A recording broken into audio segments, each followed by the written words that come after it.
Today we're launching our Prison Strategy White Paper, which will set out our vision for a modern prison estate that protects the public from dangerous criminals and cuts crime by rehabilitating and reforming offenders. So the first thing that we're doing is investing nearly £4 billion into the largest prison building programme in more than a century, and that will provide 20,000 extra prison places.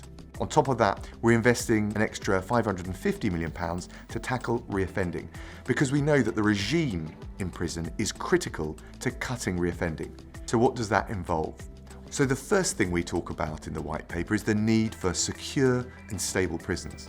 So we're expanding the use of X-ray body scanners to prevent contraband like drugs, weapons and mobile phones from getting into prisons. That way offenders can focus on the purposeful activity that will help them get their lives back on track.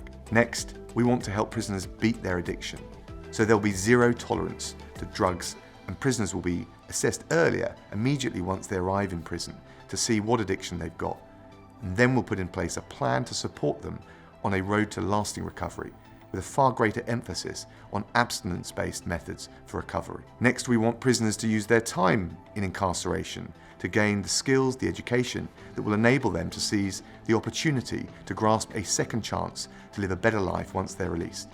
We'll have a new prisoner education service. We'll use in-cell technology to help provide basic skills like numeracy and literacy, but also vocational training to maximise job opportunities and create stronger links to local employers around the neighbourhood, the community that a prison is set. And we know that offenders who find work are far less likely to reoffend once they're released. So one of the big things, one of the big changes we're making is to drive a step change in getting inmates and offenders on licence into employment.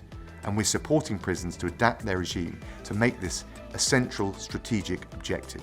Finally, we'll only achieve our strategic vision with our brilliant, dedicated, innovative workforce, governors and prison staff across the estate. So we're going to be providing them with the skills to deal with the new challenges that we face, and we'll be hiring 5,000 new prison staff across the estate, and we'll be setting very clear expectations of prison governors through key performance indicators. We'll be setting up league tables, and that way we'll be able to spread the very best innovative practice in certain prisons right across the rest of the estate. That's how we're building back better, stronger and fairer to protect the public and to cut crime.